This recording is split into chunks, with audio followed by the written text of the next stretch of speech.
What if the hands that built the foundation of a nation were the first to be forgotten by its history? What if the very tools designed to extend human reach became the instruments of our own obsolescence? Can you feel the weight of a world where the grain of the wood no longer speaks to the man holding the plane? Is it possible that the progress we celebrate was actually a slow, methodical dismantling of the individual soul?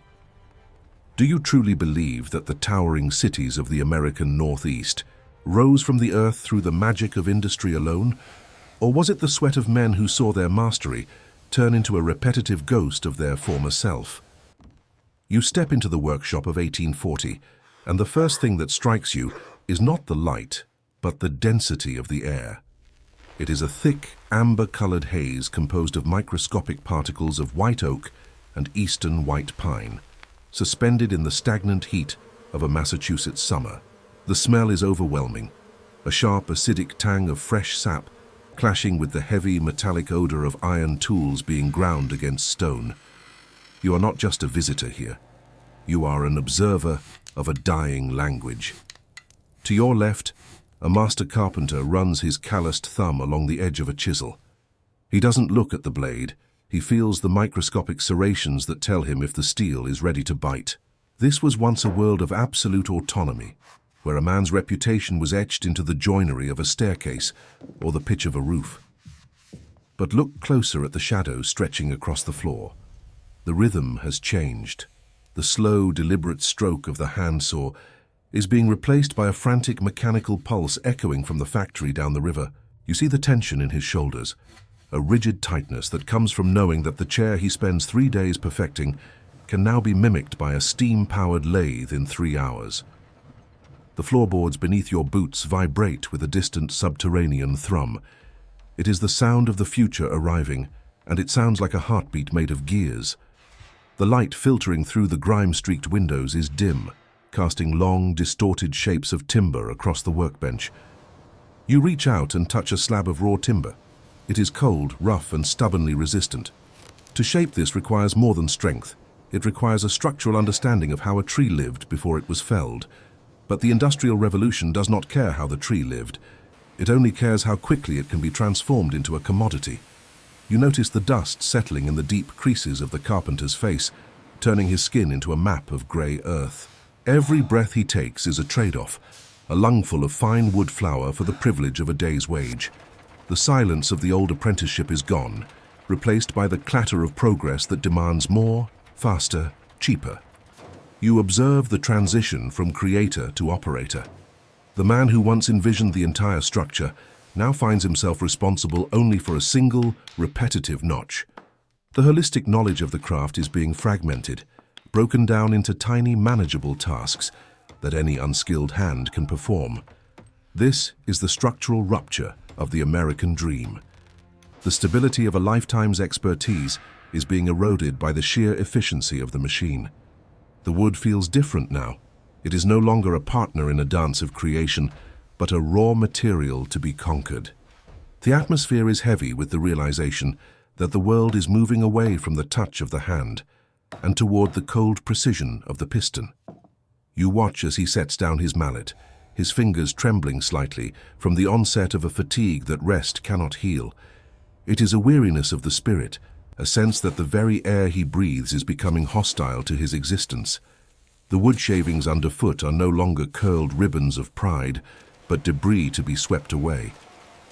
You are witnessing the birth of the modern worker, a figure defined not by what he can build, but by how well he can serve the engine of industry. The contrast is stark, the warmth of the old sun-drenched workshop against the sterile grey shadows of the emerging factory floor. The survival of the craftsman is no longer guaranteed by his skill, but by his willingness to become a part of the mechanism.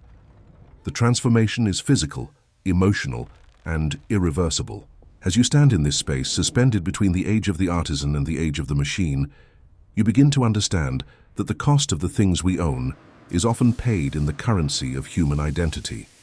The wood remains, but the man is changing, being sanded down by the friction of a new era. The echoes of the hammer are being drowned out by the roar of the boiler, and the sawdust veil thickens, obscuring the path back to the way things were. It is a descent into a new kind of reality, where the only thing that matters is the output, the quota, and the relentless march of the clock.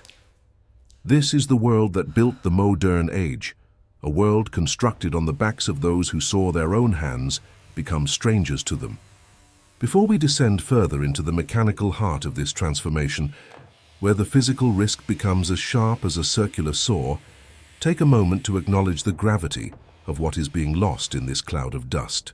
Check if you are already subscribed to this channel, because here we not only narrate historical facts, but we delve into the sensations and hidden truths that shaped the human experience, ensuring that you will never again see the modern world through the same superficial eyes as before. The journey through the evolution of survival has only just begun, and the next layer of this industrial labyrinth will reveal exactly how the body of the worker was forced to adapt to a geometry that was never meant for flesh and bone. The precision of the past is colliding with the speed of the future, and in that collision the very definition of work is being rewritten in real time. You are here to see it, to feel the heat of the friction, and to understand the true price of the things we take for granted. The saw is spinning, the steam is rising, and the old world is being cut away piece by piece, leaving behind a silhouette of a man trying to find his place in a landscape of iron and steam. Listen to the silence that follows the strike of the mallet. It is the sound of a closing chapter in human history. You descend further into the bowels of the mid-century workshop, where the geometry of the craft is no longer a matter of aesthetics, but a cold calculation of biological survival. The air here has changed. The sweet, airy scent of fresh shavings from the previous hour has been replaced by a heavy, suffocating mixture of rancid linseed oil and the salt-sharp tang of human perspiration. You feel the humidity clinging to your skin, a damp layer that turns the omnipresent sawdust into a gritty paste on your forearms. This is the physical toll of the new American industry. You observe the carpenter's hands, once the instruments of delicate joinery, now swollen at the knuckles and stained a deep, permanent mahogany from years of contact with tannins and iron. The precision of the trade is now locked in a violent struggle against the accelerating speed of the machine. Every movement you see is a study in forced efficiency. The man before you no longer has the luxury of contemplative carving. Instead, his body has become a mechanical extension of the workbench. You watch as he braces his hip against the heavy oak frame to gain leverage for a long plane stroke. The sound is a rhythmic, guttural rasp. Shh, thump, shh, thump, a heartbeat that matches the pulsing veins in his neck. The geometry he follows is dictated by the clock, not the wood. The angles must be perfect, but they must be perfect instantly. You notice the flicker of a shadow near his left hand. It is the ghost of a circular saw blade, a new arrival in this space, spinning with a high-pitched scream that vibrates in your very teeth. There is a terrifying thinness to the margin of error here. One slip of a tired finger, one momentary lapse in focus as the sun dips below the rafters and the craft claims its pound of flesh. You can see the scars that map his history, thin white lines across the palms that tell stories of jagged splinters and slipped chisels. The atmosphere is thick with the tension of a man trying to outrun a piston. He is fighting a war against the blurring of his own identity. To the factory owner in the city, this man is a line item, a cost of production to be minimized. But as you stand in the dimming light, you see the profound structural necessity of its existence. Without his ability to feel the hidden knots in the timber, the machines would jam, the wood would shatter, and the expansion of the nation would grind to a halt. He is the bridge between the raw, chaotic wilderness of the American frontier and the ordered, rigid demands of the industrial city. You feel the heat radiating from the cast-iron stove in the corner, a dry, cracking heat that warps the air and threatens to split the seasoned boards. The contrast is agonizing. The stability of the finished product, a sturdy table, a reliable door, against the profound fragility of the man who makes it. He provides security for others while living in a state of constant rhythmic risk. The abundance of the emerging market is built upon his personal scarcity. Every ounce of energy he pours into the grain is an ounce he will not have for his own children when he returns to a cramped tenement at dusk. The physical environment is a labyrinth of obstacles, heavy beams suspended by frayed hemp ropes, piles of offcuts that trip the unwary, and the constant fine rain of soot from the nearby chimney. You realize that his survival is not just about avoiding the blade, but about maintaining the dignity of his movement. If he begins to move like a machine, he loses the very thing that makes him a master R.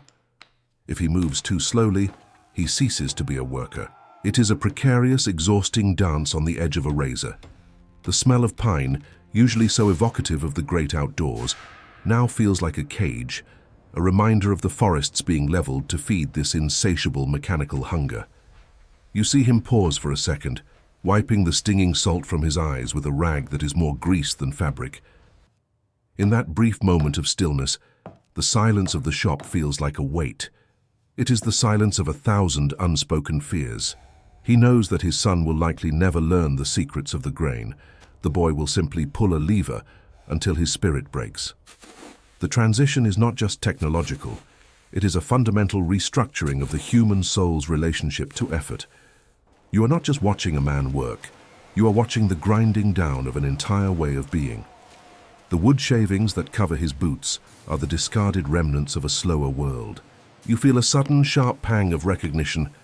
This man's struggle is the silent foundation of your own modern comfort. The very floor you stand on was leveled by someone who sacrificed their posture for your stability. The emotional weight of this realization is as heavy as the timber being dragged across the yard outside. It is a burden of gratitude and sorrow that transcends the decades. As the shadows lengthen and the cold blue of evening begins to seep through the cracks in the walls, the reality of this sacrifice demands an acknowledgement that echoes through time. Feel the vibration of the floor one last time and think of the hands that shaped the very world you inhabit. Hands that bled so that a nation could stand. It is a legacy of grit and silent endurance that deserves to be shouted into the rafters. Pause and reflect on this struggle, for it is the hidden heartbeat of history. If you feel that the human soul is being replaced by cold gears, comment now on the phrase, "My hands still remember what the heart created," to honor those who transformed sweat into foundation and were never properly named by official history. The machine is gaining ground, and the speed is only increasing. The next chapter of this immersion will take us into the steaming heart of the transformation, where the very pulse of the American landscape begins to beat with the sound of iron hitting iron, and the risk to the craftsman moves from the workshop floor to the monumental structures that would define the skyline. The geography of the country is shifting, and the carpenter is the one expected to hold the line, even as the world he knew vanishes in a cloud of white steam and black smoke. You are deep within the process now, and there is no turning back from the revelation of what truly fuels the engine of progress. The grain is yielding to the blade, and the man is yielding to the era. We must follow the sound of the steam to find where the spirit went. You step out of the quiet, dust-choked workshop and into the raw, vibrating heart of the mid-19th century American landscape, where the pulse of the steam has become the new heartbeat of a continent. The transition is not gradual. It is a violent structural upheaval that shakes the very soil beneath your feet. You see the skyline of Philadelphia and New York transforming, not through the slow accretion of stone, but through the rapid-fire skeletal growth of timber frames pushed upward by a frantic mechanical energy. The integration of power tools is no longer a localized experiment. It is an atmospheric shift. You feel the air shudder as the first steam-powered sawmills roar into life along the rivers, their massive boilers exhaling thick, charcoal-colored plumes that stain the pristine blue of the colonial sky. The smell is no longer just pine and sweat. It is the acrid, heavy scent of burning coal and the metallic tang of overheated lubricants. You move toward a massive, rattling structure where the traditional carpenter's bench has been replaced by a series of iron tables, each equipped with a spinning blade that hums at a frequency that makes your marrow ache. This is the risk of the blade in its most industrial form. The circular saw, once a novelty, is now a hungry god demanding constant tribute. You observe the workers here, men who were once masters of the handplane, now standing as sentinels over these whirling discs of steel. The precision they once achieved through the sensitivity of their fingertips is now dictated by the alignment of a mechanical fence. There is a terrifying lack of mercy in this new geometry. If a knot in the wood catches the tooth of the blade, the timber does not merely splinter. It explodes into a rain of lethal projectiles. You feel the heat radiating from the friction, a dry, blistering heat that seems to suck the moisture from the very boards being processed. The structural transition of America is being fueled by this speed. The balloon frame construction, a revolutionary and controversial method at the time, is replacing the heavy, hand-cut mortise and tenon joints of the past. You see houses rising in days rather than months, lightweight skeletons of standardized 2x4s held together by factory-made nails. It is an abundance of shelter, but a scarcity of soul. The carpenter's role has been structurally demoted. He is no longer an architect of permanence, but an assembler of the ephemeral. You walk through the mud of a rising Chicago street, where the sound of 1,000 hammers creates a chaotic, dissonant symphony. The rhythm is breathless. There is no time for the wood to season, no time for the joints to breathe. The stability of the old world is being sacrificed for the frantic expansion of the new. You notice the way the light catches the steam as it escapes from the pressure valves. It creates a translucent, ghostly veil over the construction sites, making the men look like phantoms working in a dream of iron. The danger is omnipresent and invisible. It is in the fatigue of a man who has fed 10,000 feet of lumber through a plane before noon. It is in the structural fragility of buildings designed for profit rather than for the centuries. You feel the vibration of the steam engines deep in your chest, a constant reminder that the pace is no longer human. The power tools do not just cut wood. They cut through the social fabric of the craft. The apprentice no longer watches a master's hand to learn the feel of the grain. He watches a gauge to ensure the pressure does not drop. The atmospheric density of this era is one of relentless, grinding progress. You see the contrast between the sturdy, hand-hewn beams of an old tavern and the thin, vibrating rafters of a new textile mill. One represents the stability of the earth, the other, the volatility of capital. The risk is not just physical, it is the risk of becoming obsolete while you are still breathing. You watch as a foreman screams over the roar of a steam whistle, his voice lost in the mechanical din. The human element is being drowned out by the scream of the turbine. Every board produced by these machines is identical, a triumph of uniformity that marks the death of the unique. The craftsmanship that once defined a man's place in the universe is being flattened into a commodity. You reach out and touch the edge of a machine-cut plank. It is unnervingly smooth, devoid of the subtle ripples left by a hand tool, a surface without a story. This is the new American landscape, efficient, cold, and terrifyingly fast. The transition is complete. The country is no longer built of wood and stone. It is built of momentum. The steam is the blood, the iron is the bone, and the carpenter is the nerve ending, exposed and fraying under the constant pressure of the new age. The very concept of home is being redefined as something that can be manufactured, shipped, and bolted together by strangers. You stand amidst the rising dust and the hissing valves, realizing that the artisan's world has been sliced into thin, manageable strips, ready to be consumed by the fire of the furnace. This transformation is the foundation of the world you now inhabit, a world where speed is the only measure of success. As the gears turn and the blades scream, it becomes impossible to ignore the sheer magnitude of the effort required to keep this engine running. It is a spectacle of power and a tragedy of displacement. If you can appreciate the intricate dance between the raw power of the steam and the fragile precision of the human hand that guided it through the storm of the Industrial Revolution, please leave a like on this video now, as it helps this narrative reach more souls who value the grit and the unsung labor that constructed the very pillars of modern civilization. The pulse of the steam is not slowing down. It is accelerating toward a social and organizational climax that will test the very limits of what a man can endure. The next chapter will lead us into the dark, complex layers of the shop floor, where the hierarchy of the industrial age began to cement itself, creating a new kind of human architecture, one built on layers of authority, scarcity, and the desperate search for stability in a world that refused to stop spinning. You have felt the vibration. Now you must understand the weight of the structure that was built upon it.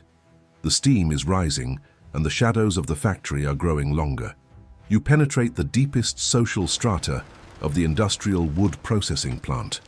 where the air is no longer just a medium for breathing, but a heavy, invisible weight of organizational pressure. Here, the fragile masterpiece is not the furniture being produced, but the delicate, precarious social order that keeps the entire mechanism from collapsing into chaos. You observe the hierarchy of the shop floor as a physical manifestation of American class struggle.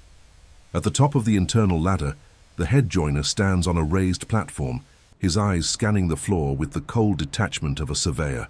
He is the guardian of the remaining secrets of the trade, yet he is also the primary enforcer of the factory's quotas. Beneath him, the journeymen carpenters move with a desperate, practiced agility, their status defined by their proximity to the most complex machinery.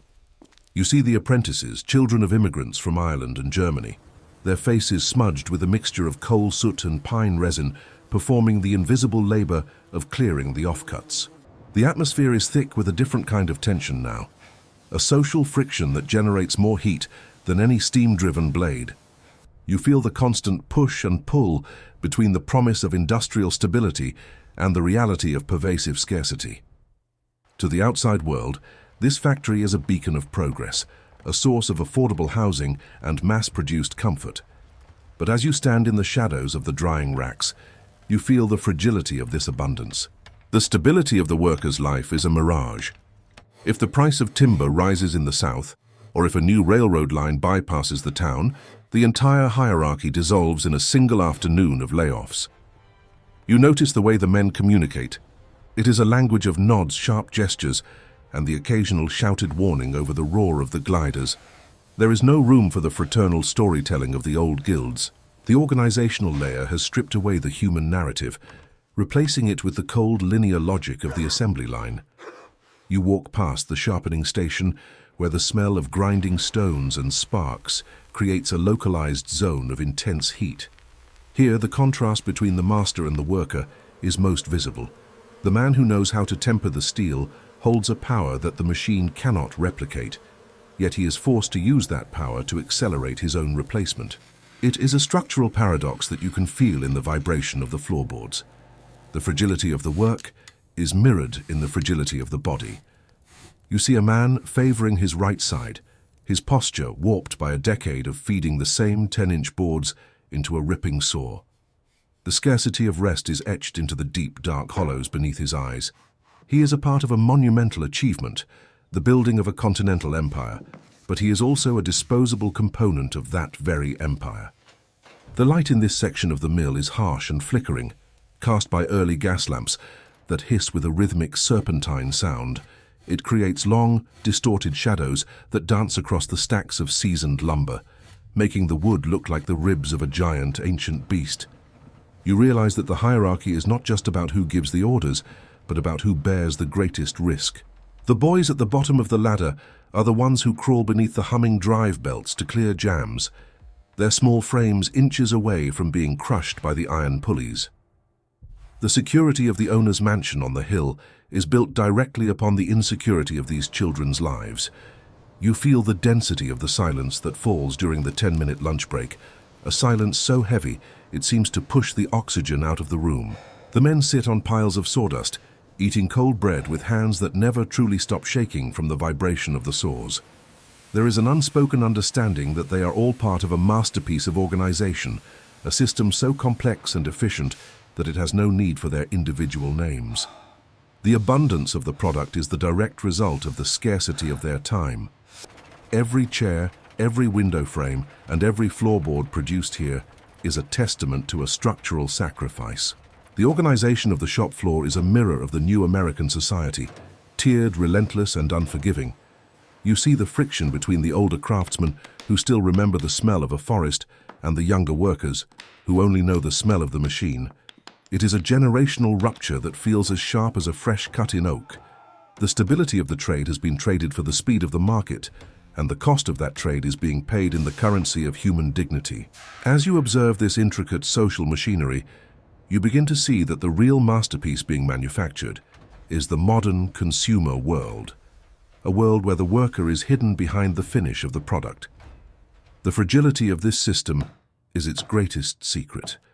If the men were to stop moving, the machines would turn into useless piles of iron, and the light of progress would flicker out. You are standing at the intersection of human effort and mechanical will, witnessing the birth of a hierarchy that will define the next 2 centuries. This is the structural reality of the Industrial Revolution, a world built on layers of control and the silent endurance of those at the base. Before we reach the final elevation of this story, where we will look at the philosophical legacy of these forgotten hands, it is essential that the weight of this labor is recognized beyond these walls. If you believe that the history of the workers who built our world is just as important as the history of the kings and inventors, take a moment to share this documentary with someone who appreciates the hidden structures of our reality. By doing so, you ensure that the echo of the craftsman's mallet is not silenced by the roar of the machine. The journey through the layers of the shop floor has revealed the price of our foundations, and as the steam begins to dissipate into the evening air, we must prepare to see what remains when the gears finally stop turning. The next chapter will lead us to the final revelation, where the wood, the man, and the machine meet in a concluding reflection on the meaning of work and the enduring spirit of the grain. The sun is setting on the factory, and the true meaning of the masterpiece is about to be unveiled. You have seen the hierarchy, now you must see the soul. You stand now at the threshold of the final hour, where the frantic roar of the steam engine begins to fade into the twilight of memory, leaving only the persistent, ghostly echo of the grain. The physical journey through the sawdust, the steam, and the rigid hierarchies of the industrial plant has led you here, to a place of philosophical elevation where the concrete materials of history transform into a reflection of the human condition. You look at a finished piece of furniture from that era, perhaps a simple walnut desk or a sturdy oak chest, and for the first time, you do not see a commodity, you see a battlefield. You see the exact point where the resistance of the wood met the exhaustion of a human hand, and where the cold precision of a machine tried to erase the mark of the individual. This is the legacy of craftsmanship in a world that chose mass production. It is a silent protest against the ephemeral. You reach out and run your fingers over the surface of the wood. It is cool to the touch, polished by decades of use, yet beneath the wax, you can still feel the structural truth of the fiber. The Industrial Revolution did not just change how we make things, it changed how we perceive time itself. The craftsman worked in the time of the seasons and the growth of the rings, while the factory demanded the time of the gear and the piston. You feel the weight of this temporal shift in your own life. The stability of the artisan's world was a stability of meaning, where every stroke of the plane was an act of definition. In the mass-produced world you inhabit today, that meaning is often diluted, spread thin across millions of identical objects that carry no memory of the hands that birthed them. The carpenter of the 19th century was the last guardian of a sacred dialogue between man and nature.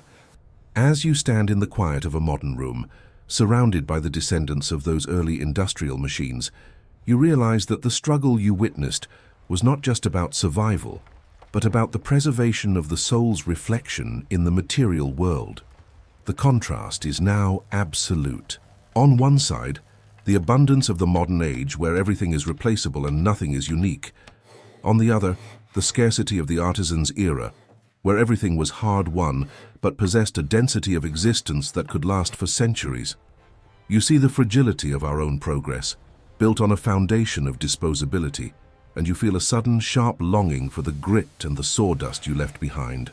The echo of the grain is a reminder that we are more than just consumers of output. We are creators of value. The survival of the carpenter was not just a matter of avoiding the blade, but of ensuring that the human spirit remained visible in the architecture of the nation. The American landscape, from the sprawling suburbs to the towering skyscrapers, is a monument to this invisible labor. Every joist and every beam carries the DNA of a man who traded his breath for our shelter. This is the final resolution, that the machine can replicate the form, but it can never replicate the intention. The intention is what remains when the steam clears and the factory falls silent. It is the human element that provides the only true stability in a world of constant mechanical flux. You are the inheritor of this struggle. The objects that surround you are the ghosts of those workshops, and the very way you work and live is a continuation of that structural transition. The philosophical elevation of the craft is the realization that work is not merely a means to an end, but the primary way we anchor ourselves to reality. As you contemplate the calloused hands and the soot-stained faces of the past, you see your own reflection in their endurance. They built the world so that you could stand upon it, and their legacy is the silent, sturdy grain that still vibrates beneath your feet, if you only listen closely enough. The story of the Carpenter is the story of humanity trying to remain human in the face of its own inventions. It is a story of beauty found in the most brutal of conditions, and of a mastery that refuses to be completely sanded away by the friction of time. You have walked through the dust, felt the heat of the steam, and understood the weight of the hierarchy. Now you carry the echo of the grain within you, a small, stubborn spark of craftsmanship in a world of iron and glass. The journey concludes not with a final whistle, but with the quiet recognition of a debt that can never be fully repaid, only honored through the act of remembering. As the sun sets on this narrative, the shadows of the old workshops stretch out to touch the present, reminding us that every structure we inhabit was once a dream held in the hands of a craftsman. Before you move back into the noise of the modern world, remember the hands that shaped the silence. Check if you are already subscribed to this channel, because we bring light to the anonymous heroes who built the foundations of our existence with sweat and dignity. If you've watched this far, it's because you like this case. Leave a comment saying, "I've watched this far," so I can get to know you and know who really likes the stories here on the channel. Leave a like if you feel the weight and importance of this heritage in your life today. Share this documentary with those who need to rediscover the value of human effort behind machines. The echo of wood continues to sound, and now it's up to you to keep that flame alive in the gears of the future.